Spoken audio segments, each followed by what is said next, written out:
বৈষম্য বিরোধী ছাত্র আন্দোলনের শহীদ, প্রথম শব্দটা লিখেছেন আপনারা শহীদদের আত্মার মাগফিরাত কামনা। এই যে শব্দটা অনেক দামি শব্দ। শহীদ এক যাকে তাকে বলা যায় না। শহীদ আবু সাঈদের এই আত্মদান, জীবন দানের মাধ্যমে যত মানুষ উদ্বুদ্ধ হয়েছে, যার কারণে আজ এখানে বসে আমরা কথা বলতে পারছি। অনেকে মনে করেন ময়দানটা এত সহজ না। আজকের এই অনুষ্ঠানের জন্য কারো পারমিশন লাগে না, অথচ 5 তারিখের আগে অনুষ্ঠান করতে 14 জায়গায় বলা লাগতো। قرآنا عربيا لتنذر أم القرى ومن حولها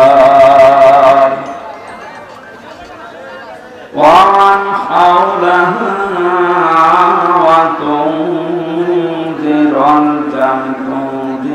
يوم الجمع لا ريب فيه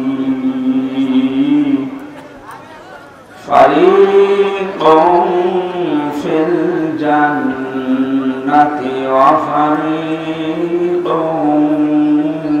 في السعير صدقت يا ربنا اللهم صل على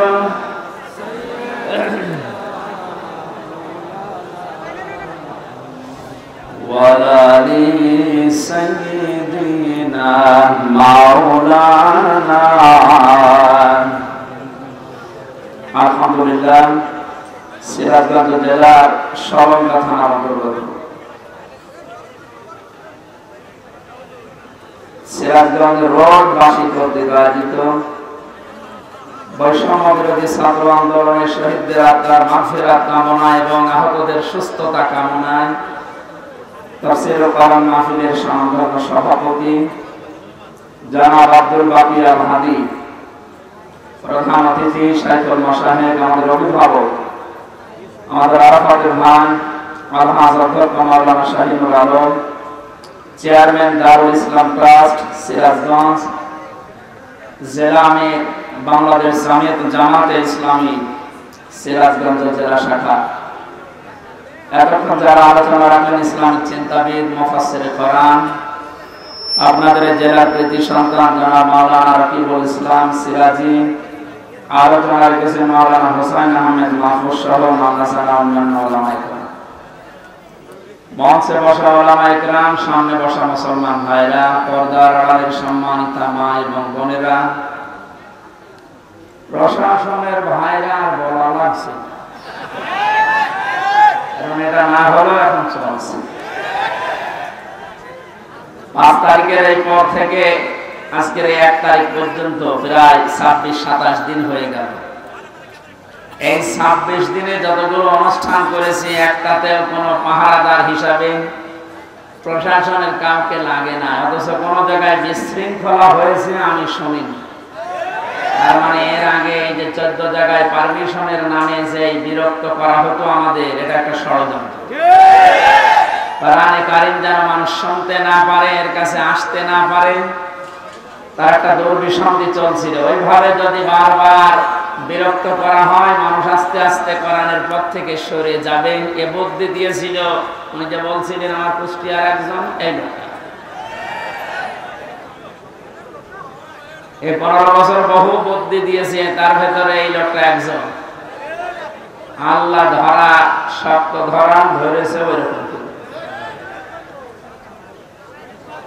সুতরাং প্রশাসনের ভাইরা যারা এসেছেন আজকে, সবাইকে নিয়ে আল্লাহর দরবারে শুকরিয়া জানাই, যিনি আমাদেরকে কোরআন শোনার জন্য একটা শান্ত পরিবেশ তৈরি করে দিলেন। যদিও এখন শান্ত থাকার কথা না, কারণ এখন বৃষ্টি কাটার সময়, কখন বৃষ্টি নেমে পড়ে বলা যায় না। আল্লাহ আমাদের কিছু সময় যেহেতু পরিবেশ ফিরিয়ে দিয়েছেন, বলেন আলহামদুলিল্লাহ। তার গুরুত্বপূর্ণ কথা আছে। আর আমার চাইতেও যদি গুরুত্বপূর্ণ কথা থাকে কোরআনের উপরে, তাহলে 30 সেকেন্ড সময় দিলাম, একটু বলেন দেখি। বলেন আছে? এরপরে যদি কথা বলেন আপনারা এই জায়গায় তুলে দিন। অবশ্যই ইনশাআল্লাহ। তখন জেলায় আসলাম, ঠিক আছে আপনি একটু সতর্ক থাকবেন, এটা ইবাদত চলছে, এখানে বহু গুরুত্বপূর্ণ মানুষ আছে, তারা যে সময়টা এখানে দিচ্ছে এই সময়টা বাইরে দিলে দুনিয়ার কিছু সম্পদ তাদের উপায় হতো। কথা বলেন এটা। এই যে ডাক্তার যারা বসে আছে বিভিন্ন, এই ডাক্তারগুলো যদি এখন অপারেশন করতো, ব্যবসায়িক কাজ যারা করে মোবাইলের মাধ্যমে, কম্পিউটারের মাধ্যমে, এরা যদি বাড়ি বসে বসে এখন এই সময়টা কাজে লাগাতো, বহু টাকা পয়সা উপায় করতে পারতো। কিন্তু এসেছে এই কারণে, কারণ এটা এখন সাধারণ অনুষ্ঠান না, এটা একটা ইবাদত। এটা কি চলছে বলেন তো? নিজের কর্মজীবন সব বাদ দিয়ে যদি নামাজ ইবাদত মনে করে আপনি যেতে পারেন 15 মিনিটের জন্য, এখানে 1 ঘন্টা সময় দিচ্ছেন, এইটাও নামাজের মতো ইবাদত। আফদালুল ইবাদাতি তিলাওয়াতুল কোরআন। নবীজি জানিয়েছেন যত নফল ইবাদত আছে সবচাইতে উত্তম নফল ইবাদত আল্লাহর কাছে কোরআনের আলোচনা। বিশ্বনবী মসজিদে নববীতে প্রবেশ করলেন, একবার দেখলেন কিছু মানুষ জিকির করছে, বাম দিকে তাকিয়ে দেখলেন কিছু মানুষ আল্লাহর কোরআনে কারীম নিয়ে আলোচনা করছে। বললেন দুই দলই ভালো কাজে আছে, তবে সবচাইতে উত্তম কাজে আছে তারা যারা কোরআন নিয়ে ব্যস্ত আছে। আমার আল্লাহ আমাকে এই মুহূর্তে নির্দেশ দিয়েছে যে কোরআনে কারীম নিয়ে যারা আলোচনা করছে আমি যেন শ্রোতা হয়ে ওই ময়দানে বসে পড়ি। সিরাজগঞ্জবাসী মুসলমান হিসাবে অবশ্যই উপলব্ধি করতে পারছেন যে অনুষ্ঠানের দাম এখন কত।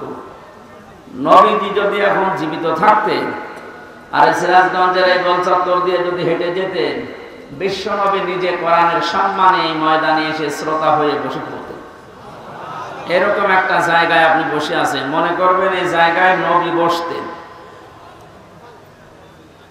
জীবনের সর্বোচ্চ খুশি এখন আমরা, এই জন্য বলছি আলহামদুলিল্লাহ। বৈষম্য বিরোধী ছাত্র আন্দোলনের শহীদ, প্রথম শব্দটা লিখেছেন আপনারা, শহীদদের আত্মার মাগফিরাত কামনা। এই যে শব্দটা অনেক দামি শব্দ। শহীদ এক যাকে তাকে বলা যায় না। আমি ব্রাহ্মণবাড়িয়া থেকে আসার সময় দেখি রাস্তার পাশে কবরে ব্যানার টাঙানো আছে, শহীদ ধীরেন্দ্রনাথ দত্ত। হ্যাঁ, আমার সামনে সত্য কথা বলছে। এই নাম শুনে বোঝা যাচ্ছে যে সাদা টাকা ভাগাভাগি করতেছে, মরে গেছে। কথা বলেন না কেন? আমরা শহীদ আরো কিছু মানুষের নামের আগে পরে দেখতে পাই। আল্লামা শহীদ দেলাওয়ার হোসাইন সাইদি রহমতুল্লাহ আলাইহি, এটা শহীদ না? তিনি সারা জীবনে কামনা করতেন, আল্লাহুম্মা ইন্নী আসআলুকা শাহাদাতান ফি সাবিলিক। হে আল্লাহ, তুমি আমাকে যদি মরণ দাও, তোমার কাছে আমি চাই তুমি আমাকে শাহাদাতের মরণ দিও। জেলখানার ভেতরে উনি কিন্তু ধুকে ধুকে মরে যেতে পারতেন, তারপরও শাহাদত পেতেন। কিন্তু এমন জায়গায় আল্লাহ নিয়ে তাকে জালেমদের হাতে মৃত্যু দিয়েছে, কেউ যেন দুনিয়ায় সন্দেহ করতে না পারে যে উনি এমনি মারা গেছে। উনি যে শহীদ এটা এখন বাস্তব প্রমাণিত। এর কয়েকটা প্রমাণের ভেতরে 1 নম্বরে উনি হাসপাতালে ঢোকার আগে যে হাসিটা দিয়েছিল, এটা কোনো রোগী মানুষের হাসি না। ওনাকে রোগী বানিয়ে মেরে ফেলা হবে এই কারণে ওখানে নিয়ে গেছে। সুতরাং শহীদ এই ব্যাপারে কথা বলতে হলে খুব হিসাব নিকাশ করে বলবেন। কোরআনে কারিমে আল্লাহ জানিয়েছেন, মুখ দিয়ে যেহেতু মানুষ কথা বলে এজন্য মুখের উপরে নোটিশ দিয়েছেন, এই মুখ দিয়ে কথা বলবি না। ওয়ালা তাকুলু লিমান ইউকতালু ফি সাবিলিল্লাহি আমওয়াত বাল আহইয়াউ ওয়ালাকিন লা তাশউরুন। সূরা বাকারার 154 নম্বর আয়াতে আছে, তাফসীরে ফি জিলালিল কোরআনের ব্যাখ্যা আছে, আমি শুধু সামারাইজ করে একটু অল্প বলছি। আল্লাহ পাক বলেন মুখ দিয়ে কথা কখনো বলবি না, শুধু একজন দুইজন না, তাকুলু বহু বচন। কেউ এ কথা জীবনেও বলবি না যে যারা শহীদ হয়েছে, যারা মারা গেছে। যদিও কয়েকদিন আগে কয়েকটা ভিডিও দেখছিলাম, আহলে হাদিস, আহলে কোরআন বিভিন্ন নাম নিয়ে তারা কথা বলতে চাচ্ছিল বা বলিয়েছিল যে শহীদ আবু সাইদ নিজে বুক পেতে আত্মহত্যা করেছে, শহীদ হয়নি। গতকালকে আবু সাইদের কবর দেখে আসলাম, কত বর্ষ দিন। সিরাজগঞ্জবাসী, শুধু আপনাদেরকে না রেকর্ড হচ্ছে, এটা তাম দুনিয়ার মানুষকে বলছি, শহীদদের ব্যাপারে কথা বলতে হলে হিসাব করে বলবেন, কারণ আল্লাহ নিজে এটা মুখের উপরে নোটিশ জারি করে দিয়েছেন, কথা বলা যাবে না। বাল আহয়া, আল্লাহ বলেন ওরা জীবিত, ওরা কি ওয়ালাকিল্লা তাশউরুন, কিন্তু তোমরা টের পাও না। শহীদ আবু সাইদের এই আত্মদান, জীবন দানের মাধ্যমে যত মানুষ উদ্বুদ্ধ হয়েছে, যার কারণে আজ এখানে বসে আমরা কথা বলতে পারছি। অনেকে মনে করেন ময়দানটা এত সহজ না। আজকের এই অনুষ্ঠানের জন্য কারো পারমিশন লাগে নাই, অথচ 5 তারিখের আগে অনুষ্ঠান করতে 14 জায়গায় বলা লাগতো।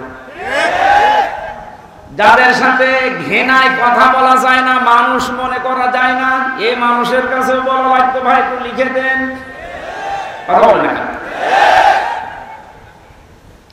আমি কেন বললাম যে ঘৃণা লাগতো ওদের সাথে কথা বলতে, আমি এমনি বলি নাই। কোরআনে কারীম জানিয়েছে ইন্নাল্লাযীনা কাফারু মিন আহলিল কিতাবি ওয়াল মুশরিকিনা ফি নারি জাহান্নামা খালিদিনা ফিহা উলাইকা হুম শাররুল বারিয়া। ইয়াদের ভেতরে আল্লাহ যে কথা জানিয়েছেন, নিশ্চয় যারা কিতাব পেয়েছে, আমরা যারা মুসলমান কিতাব পেয়েছি না পাইনি, আমাদের কিতাবের নাম বলেন। ইহুদিরা দাবি করে ওরাও কিতাব পেয়েছে তাওরাত, খ্রিস্টানরা দাবি করে ওরাও কিতাব পেয়েছে ইনজিল। 104 খানা সহিফা কিতাব মিলিয়ে আল্লাহ পৃথিবীতে দিলেন। এখানে যারা কিতাব পেয়েছে, কিতাব পাওয়ার পরে যে মানুষগুলো কুফরি করে, তার মানে কিতাবের কথা জানার পর গোপন করে রাখে। মুশরিক যারা পৃথিবীতে, এই মানুষগুলো জাহান্নামে থাকবে চিরকাল। যত সৃষ্টি আল্লাহ বানিয়েছেন সব চাইতে বড় খারাপ সৃষ্টি আল্লাহ তাদের নাম উল্লেখ করেছেন। আমরা তো তাই দেখেছি, কোরআন আমরাও পেয়েছি, আমাদের মতো নামধারী মুসলমান যাদের কাছে অনুমতি নেওয়া লাগতো এরাও পেয়েছে। কথা বলবে না কেন? আজকে ইসলামী ব্যাংকের এক অফিসার এসেছিল দেখা করার জন্য একটু আগে। আমার কাছে একজন বলছে আজকে তো মাহফিল আছে এখানে, আমির হামজা যাবেন না? মানে কোন দল করে আমি জানি না, আমি ঘোষণা দিয়েছে যে যাবো কি করে, ওখানে তো তাফসীর হবে না, হবে রাজনীতি। আপনি কথা বলতে পারলেন? আমি কোরআনে মানুষ উল্টা পাল্টা ধারণা করবে আমার কথা শোনার পরে, জন্য আমি আয়াত, পারা, পৃষ্ঠা, লাইন, রুকু, সূরার নাম, তাফসীরের নাম সব বলে দেই, যে আপনি বাড়িতে মিলিয়ে দেখেন আমার কথা কোরআন হাদিসের বাইরে যায় কিনা। এরপরেও যে লোকটাই কথা বলেছে যে ওখানে ওয়াজ হবে না, তাফসীর হবে না, রাজনীতি হবে, রাজনীতি কি ওয়াজের বাইরে? রাজনৈতিক জীবনে যারা ভুল করছেন, কোরআন আর হাদিস বাদ দিয়ে যারা রাজনীতি করে জাহান্নামে যাচ্ছেন, আপনাকে তো আমার বাঁচানো লাগবে। আপনি আরো বন্ধু মনে করে আসবেন তাড়াতাড়ি না, উল্টা পাল্টা ফতোয়া দিয়ে নিজেও আসেন না, মানুষের মন সন্দেহ তৈরি করেন। যিনি কথা বলেছেন তিনি ভুল পথে আছেন। আপনি এখন যদি তাওবা না করেন যে ওখানে গেলে রাজনীতি হবে, তাফসীর হবে না, আপনি যদি একথা সজ্ঞানে বলে থাকেন, আপনার ঈমান নষ্ট হয়ে গেছে। কারণ রাজনীতি এই শব্দটা কোরআনে নেই। বলেন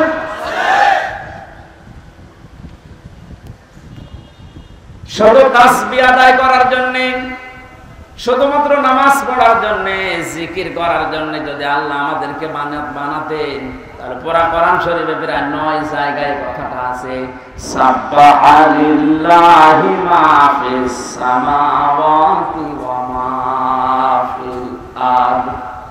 আসমান আর জমিনে যা আছে সব সৃষ্টিগুলো আমি আল্লাহর তাসবিহ আদায় করছে।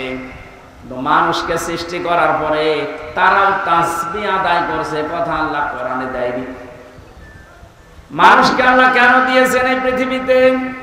ইন্নী জাইলুন ফিল আরদি খলিফা, অবশ্যই জমিনে আমি প্রতিনিধি পাঠাবো, খলিফা। কি পাঠাবো? বলেন বলেন। কেন সৃষ্টি জগতের নাম বললেন? যে জমিন আসমানে যা আছে সবাই আল্লাহ তাসবিহ পড়ছে, আর মানুষ বানানোর আগেই তিনি বললেন আমি জমিনে পাঠিয়েছি খলিফা। এই আয়াত দুইটা সামনে রাখলে বোঝা যায় মানুষকে জিকির করার জন্য, তাসবিহ পড়ার জন্য আল্লাহ বানায়নি, আল্লাহ বানিয়েছে প্রতিনিধি হিসাবে। আপনি প্রতিনিধি হিসাবে যদি এসে থাকেন, আপনার যদি ওই যোগ্যতা না থাকে, তাহলে প্রতিনিধি আপনাকে অবশ্যই নির্বাচিত করা লাগবে। কথা বলেন না কেন? এটা প্রতিনিধি নির্বাচিত করা লাগে। আল্লাহ যেটা করে দেখিয়েছেন, এদিকে তাকান। এই নির্বাচিত, নির্বাচন, এই শব্দগুলো কোরআনে কারীম থেকে নেওয়া। আল্লাহ পাক বলেন হুয়া জিতাবাকুম ওয়া মা জাআলা আলাইকুম ফিদ-দীনি মিন হারাজ। তিনি আল্লাহ যিনি তোমাদেরকে নির্বাচিত করেছেন। কি করেছেন? নির্বাচিত কখন করা হয়? যখন নির্বাচন হয়। 15 বছর তো নির্বাচনই হয়নি, তো নির্বাচিত কিভাবে হলো? তার মানে যারা ছিল সব অনির্বাচিত। নির্বাচিত যেন করা যায় সেজন্যই তো ফেট লাগবে। সমান সমান ফেট না হলে আপনি নির্বাচিত করবেন কি করে? আমিরে জামাত ডাক্তার শফিকুর রহমান এইটাই তো জানাতে যাচ্ছে জাতির কাছে, যে যারা দায়িত্বে আছে তাদেরকে একটু সময় দেন, তারা এই ফেলটা তৈরি করে দিক। এটা ছিল না বলে তো আপনি আন্দাজে অনির্বাচিত, নির্বাচিত বলে আপনি ঘোষণা দিতেন। ফেল যদি তৈরি না হয়, আপনি তো আবার ওইভাবে দিনের ভোট রাতে করে বলবেন আমিও নির্বাচিত। 4-5 দিন আগে এদেরকে দিয়ে একটা ষড়যন্ত্র চলছিল। নির্বাহী আদেশের মাধ্যমে আইন মন্ত্রণালয় থেকে যারা দায়িত্বে আছে, বিনা ভোটে, বিনা নির্বাচনে 900 ভোটে যে মানুষগুলো আন্দাজে নির্বাচিত হয়েছি বলে ঘোষণা দিয়েছিল, একবারে উপজেলা চেয়ারম্যান, মেয়র সব বাদ দিয়ে দিয়েছে। ওই মানুষগুলো শুরু করেছিল, না আমরা তো নির্বাচিত। কিসে নির্বাচিত? তুমি ফেক তৈরি করেছিলে। আমার তো মনে হয় এদেরকে যারা সাহায্য সহযোগিতা করেছে এই ভোটে দাঁড়ানোর মাধ্যমে নাম দিয়ে, এরা অপরাধী, কারণ এরা নির্বাচিত করতে দেয়নি। এখানে এদল আছে, অদল আছে, সব দিকে আছে। জাতীয় পার্টির নাম ধরে বলছি, এদের শাস্তি আরো বেশি হওয়া দরকার। কেউ রাজি হয় না, আর তুমি আগে আগে চলে গেলে মানে। আল্লাহ বলছেন হুয়া জিতাবাকুম, তিনি নির্বাচিত করেন। নির্বাচন না হলে নির্বাচিত করবে কি করে? আর নির্বাচিত করার জন্য আল্লাহ প্রতিনিধিদের মাধ্যমে এটা তৈরি করেছেন। আমরা এখন নির্বাচিত করব কাদের, সেই কথা আল্লাহ কোরআনে দিয়েছেন। আমার নিজেরও মনে হচ্ছে যা বলছি সবই তো রাজনীতি। আসলে এটা রাজনীতি। আপনি যেটা করতেন কোরআন হাদিস বাদ দিয়ে, ওটা দুর্নীতি। আর আমি কোরআন দিয়ে যেটা প্রমাণ দিয়ে বলছি আপনাকে বাঁচানোর জন্য, এইটাই আসল রাজনীতি। কাকে নির্বাচিত করবেন? কোরআনে কারীম জানিয়েছে সূরা নিসা 5 নম্বর পারার 6 নম্বর পৃষ্ঠার 9 নম্বর লাইনের 59 নম্বর আয়াতে আছে, প্রথম অংশে পাবেন। এটা তাফসীরে ইবনে কাসিরে আছে, ফি জিলাল কোরআনে আছে। ব্যাখ্যাগুলো লম্বা করে বলতে গেলে সময় যাবে, আর কণ্ঠ পারবে না। এজন্য আমি খুব সামারাইজ করছি, বোঝার জন্য বলছি।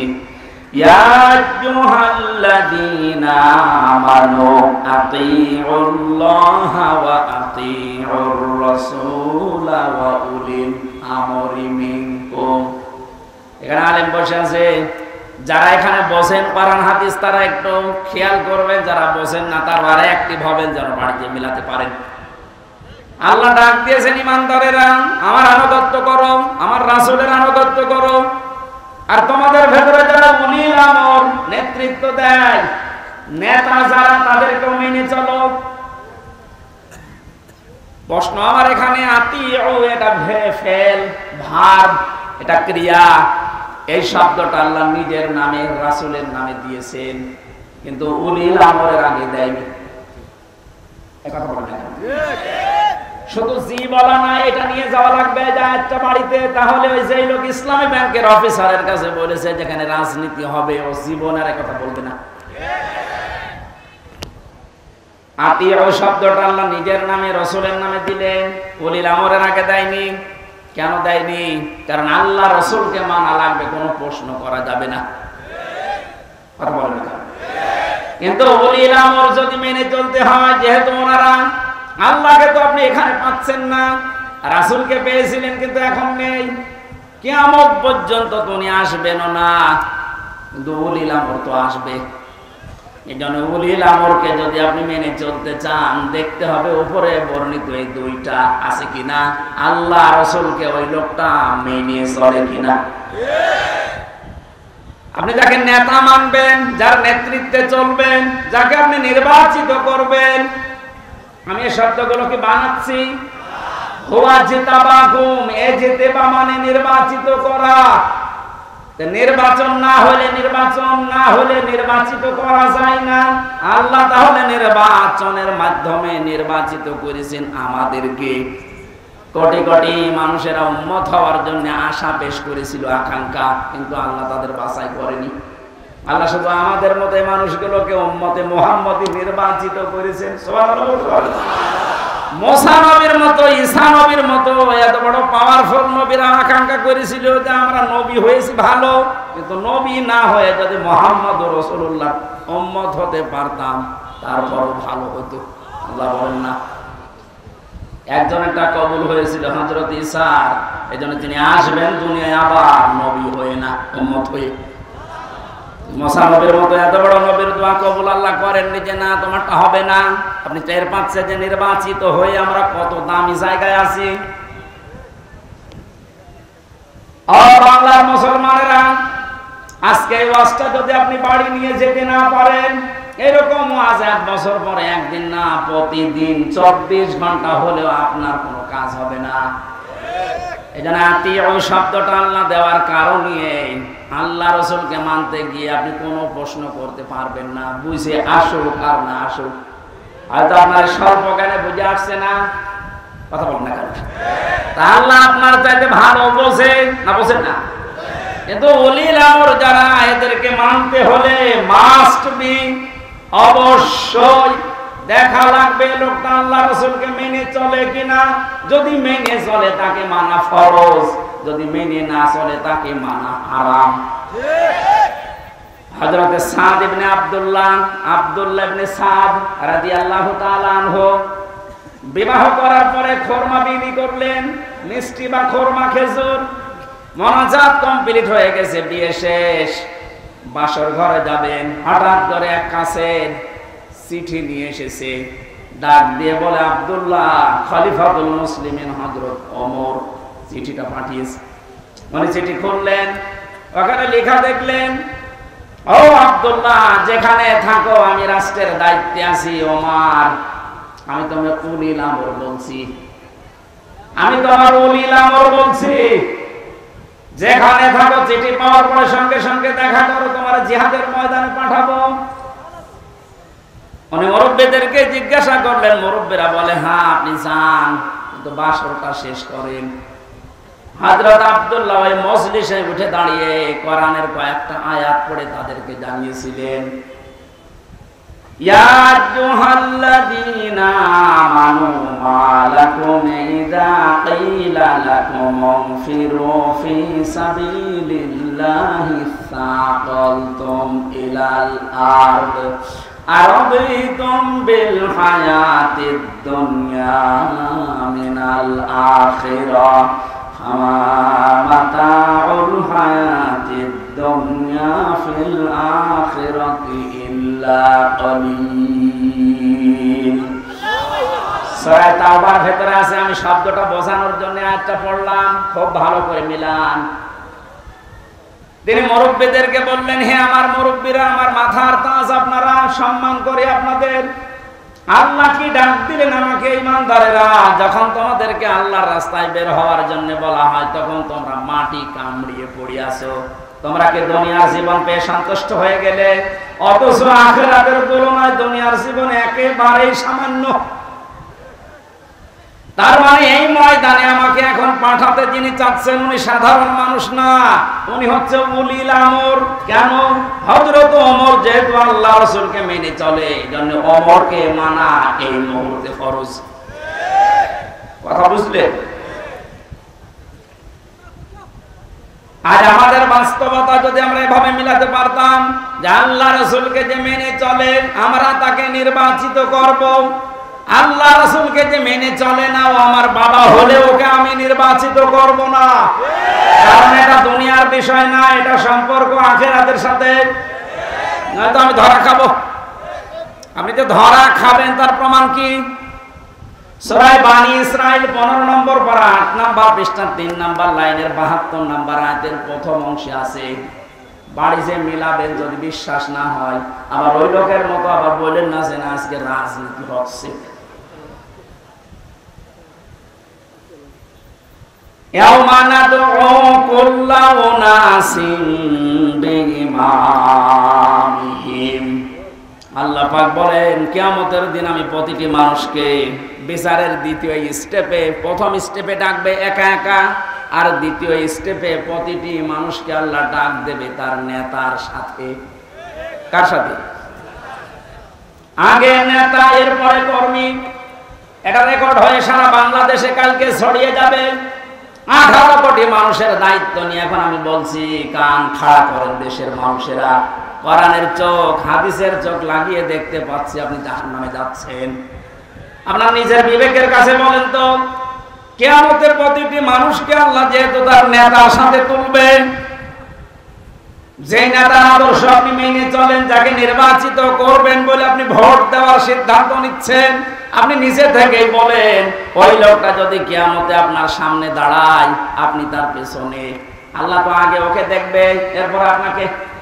আপনার কি মনে হয় ওর যা অবস্থা, ওর যা চরিত্র, ওর যা সুরত সিরাত, ওরে দেখলে আল্লাহ মাফ করবে বলে মনে হয়? দেখলেন? অবশ্যই না, তো এখনই ধরা খাবে।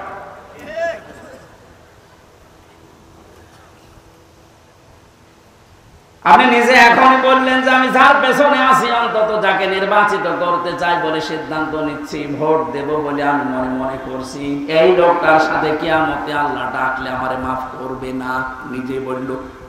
তাহলে ও ধরা খেয়েছে। কেনা বলল? হাত করেন তো। আপনি আপনি যেন ধরা না খান, এই জন্যই তো আয়োজন।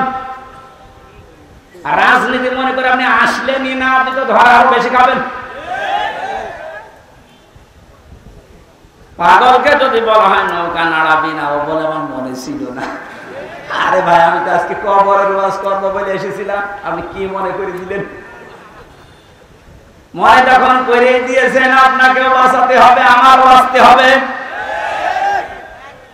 এই জন্য উলিল আমর মানার ক্ষেত্রে খুব সতর্ক। এটা দুনিয়ার বিষয় না, এটা রাজনীতি মনে করবেন না, এটা আপনার আখিরাত জড়িত। আল্লাহ তুমি আমাকে যেভাবে বুঝিয়েছো কোরআনে কারীম, সবাইকে ওই সহজ ভাবে বোঝার তৌফিক দাও। তাহলে নির্বাচিত এই শব্দটা কোরআনে আছে না নেই? তিনি নির্বাচিত করেন তোমাদেরকে তার দ্বীনের জন্য, এবং দ্বীনের উপরে চলতে গিয়ে যত বাধা আছে সব বাধাগুলো আল্লাহ নিজের থেকে দূর করে দেন। এই হুয়ার ফাইল আল্লাহ নিজে।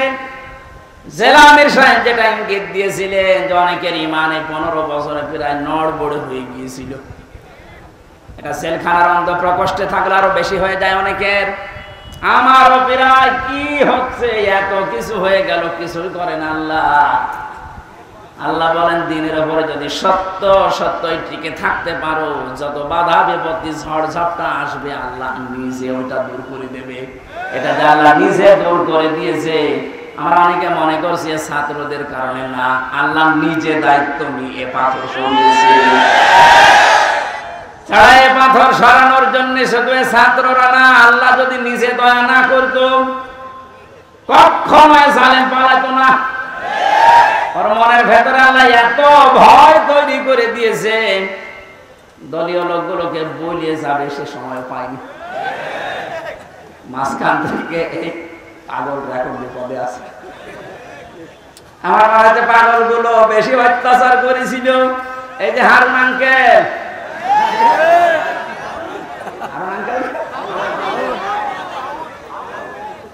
ওনার নাম এখন সারা পৃথিবীতে জানে 3 ইঞ্চি।